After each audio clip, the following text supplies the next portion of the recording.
नमस्कार, मैं हूं आपके साथ पूर्णिमा मिश्रा। हमारे खास प्रोग्राम क्या कहते हैं नरेंद्र मोदी में आज आपको सुनवाएंगे पीएम मोदी का वो ऐतिहासिक भाषण जो उन्होंने 27 जून 2013 को मुंबई में दिया। मोदी जी ने अपने भाषण में कहा था कि महात्मा गांधी ने ये कहा कि यदि आप सरकार में बैठे हो और अगर आपको कोई निर्णय करना है तो किसी गरीब को याद करना, उसके चेहरे का स्मरण करना और निर्णय करते समय सोचना कि क्या मेरा निर्णय उसके लिए खुशी का कारण बनेगा, और यदि लगता है कि बनेगा तो आपका निर्णय सही है। मित्रों, हमारे देश में कई प्रकार की एनिवर्सरी मनाई जाती है, जयंतियां मनाई जाती है और कुछ की तो साहब 3-3, 5-5 दिन चलाई जाती है। नाना कौन थे, दादा कौन थे, पिता कौन थे, पता नहीं क्या क्या बताते हैं।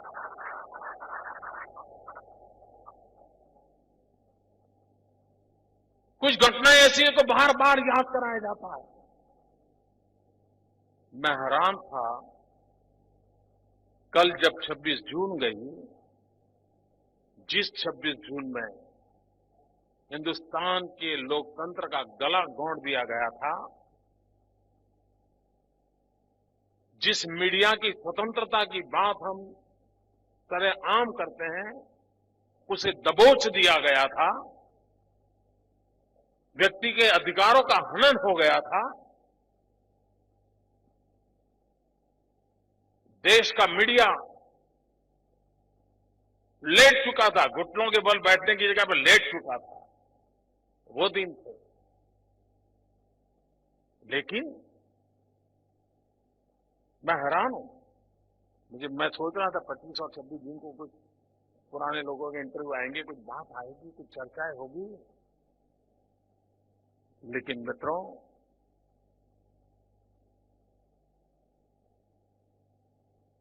इस देश में किसी एक दिन को सर्वाधिक याद करने की आवश्यकता है तो जितना महत्व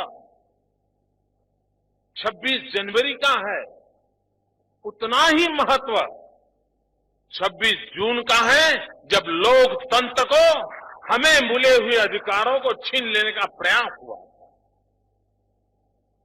इस देश की आत्मा को रौंद डाला गया। और मित्र, हमारे यहां कहा है, राष्ट्रयाम जागृहम वयम। ऐसे विषय होते हैं जिनमें निरंतर जागरण आवश्यक होता है। ये किताब उस कार्य की पूर्ति के लिए एक अच्छा माध्यम बनी है। अंग्रेजी में कहते हैं eternal vigilance is the price of liberty. और उस अर्थ में, और यही तो घटनाएं हैं जो हमें लोकतंत्र की और श्रद्धा बढ़ाती हैं कि जब लोकतंत्र नहीं होता है, लोकतंत्र छीन लिया जाता है, तब हालत क्या होती है, इसका परिचय उन घटनाओं को बार बार स्मरण करने से होता है। मित्रों, कोई करे न करे, जो लोकतंत्र की साधना करने वाले लोग हैं, जो लोकतंत्र में आस्था रखने वाले लोग हैं, जो लोकतंत्र के लिए समर्पित लोग हैं, उन सबका दायित्व बनता है कि इस कार्य को हमने हर पल जीवित रखना चाहिए, चेतनवंत रखना चाहिए, निरंतर प्रयास करते रहना चाहिए। और उसमें इस प्रकार के विनय जी के प्रयास एक अच्छा अवसर देते हैं। और इसलिए भी मैं विनय जी को अभिनंदन करता हूं, उनकी बधाई करता हूं। मैं तो महाराष्ट्र की धरती पर जब आया हूं तब लोकमान्य तिलक का वो मंत्र जिसने देश को एक शक्ति दी थी, उसका स्मरण आना स्वाभाविक है। लोकमान्य तिलक ने कहा था, स्वराज मेरा जन्मसिद्ध अधिकार है। मित्रों, स्वराज पाने के लिए कितने लोगों ने बलिदान दिया, स्वराज के लिए क्या कुछ नहीं झेला। और स्वराज आने से क्या हो जाएगा, सवाल या निशान भी कोई कम नहीं लगाएगा। उसके बावजूद भी स्वराज के लिए लोगों ने आहुति दी। और लोकमान्य तिलक का वो मंत्र आज भी गूंजता है, स्वराज मेरा जन्मसिद्ध अधिकार है। मित्रों, देश को आजादी के इतना समय हो गया, स्वराज के लिए जिन्होंने बलिदान दिया, हमें स्वराज तो मिला, लेकिन स्वराज मिला क्या? सुशासन मिला क्या? स्वराज के साथ सुशासन की भी यात्रा चली होती, स्वराज के साथ स्वराज की यात्रा चली होती, तो मित्रों हमारे बाद आजाद हुए देश हमसे आगे तरक्की करके न चले जाते। 100 करोड़ का देश, 120 करोड़ का देश आज दुनिया में सर्वाधिक ऊंचाई पर बैठा होता, लेकिन हमने वो मौका खो दिया। और तब जाकर के लोकमान्य तिलक से प्रेरणा लेकर के हमने भी संकल्प करना चाहिए। अगर उन्होंने कहा था स्वराज मेरा जन्मसिद्ध अधिकार है, तो हिंदुस्तान के 125 करोड़ नागरिक ललकार करें, स्वराज्य हमारा जन्मसिद्ध अधिकार है।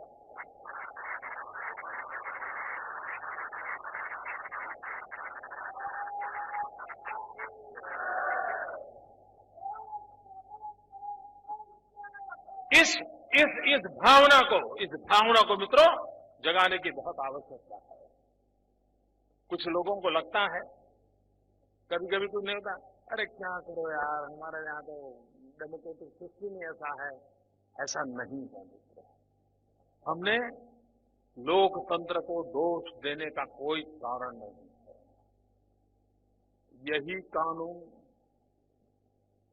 यही व्यवस्थाएं, यही नियम, यही मुलाजिम, यही फाइलें, यही दफ्तर, उसके बावजूद भी देश को आगे बढ़ाया जा सकता है। ये मेरा विश्वास है दोस्तों। मैं मेरे गुजरात एक्सपीरियंस से कह सकता हूं मित्रों, ये जो चारों तरफ निराशा का माहौल है, जब कुछ नहीं होगा, दुनिया डूब गई यार, कुछ पूरे पिछले जन्म में पाप किए होंगे इसलिए यहां पैदा हुए होंगे। मित्रों मैं ऐसा निराशा वाला इंसान नहीं हूं। ये बहुरत्ना वसुंधरा है, ये सामर्थ्यशाली देश है। 1200 साल तक गुलामी झेलने के बाद भी अगर उठ खड़ा हुआ है, तो उसके भीतर कोई ताकत है, तो उसका एहसास करने की आवश्यकता होती है।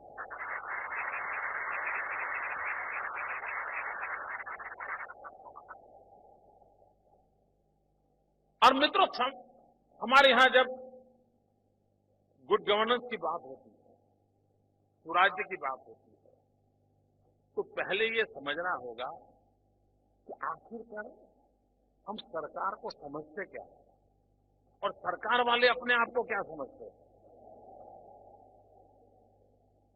सारी गड़बड़ वही होती है मित्रों।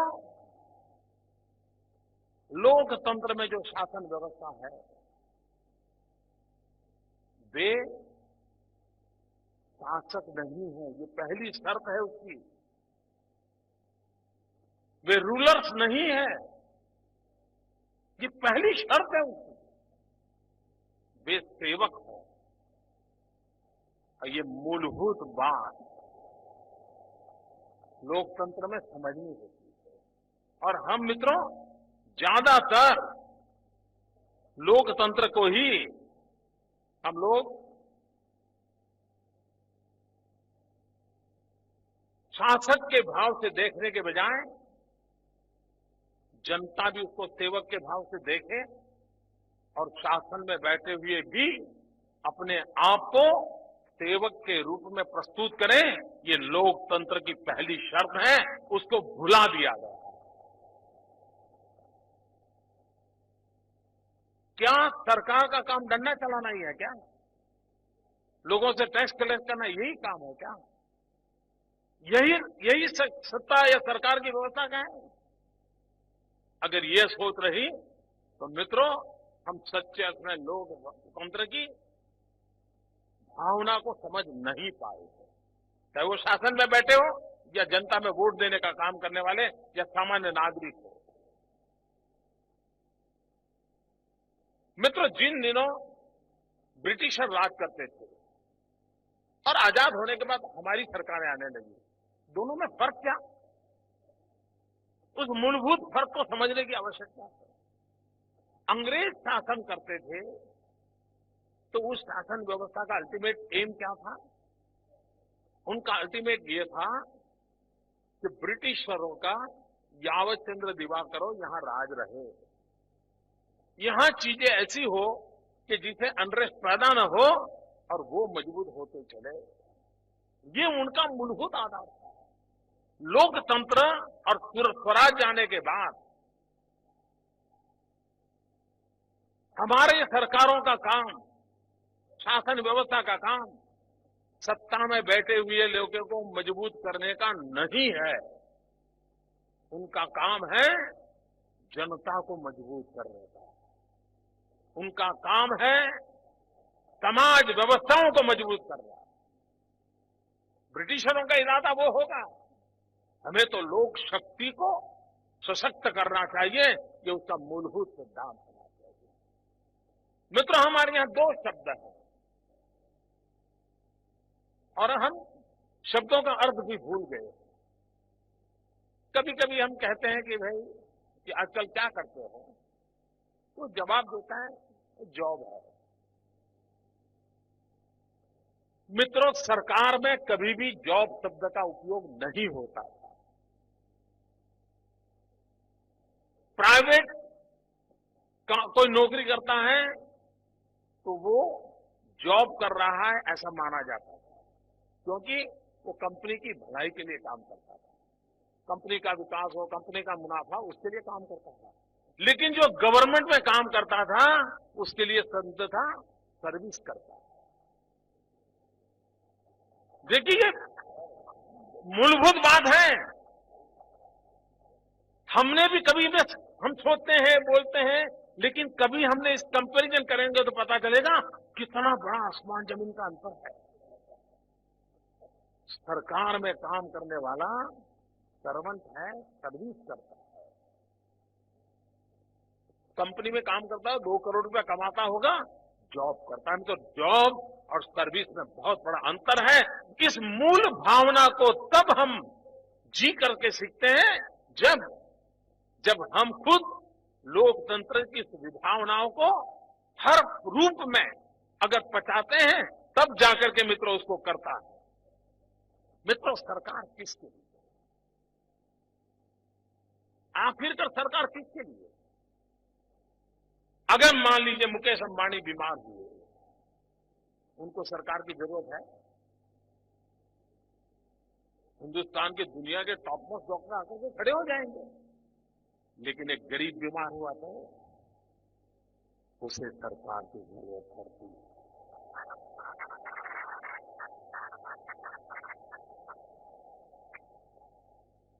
सरकार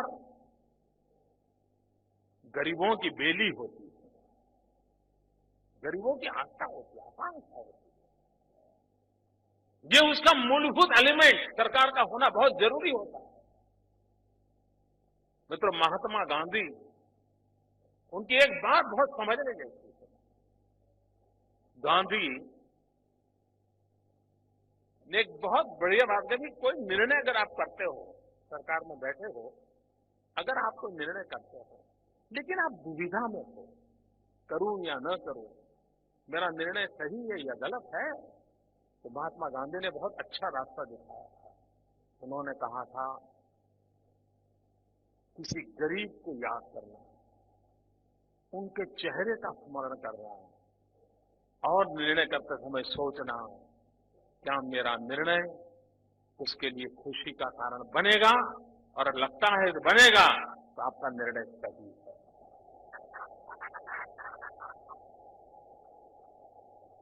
मित्रों, ये सरकार शासन नाम की जो व्यवस्था है, उसके ये मूलभूत आवश्यकता रहती है और इसलिए मित्रों उसको करना चाहिए।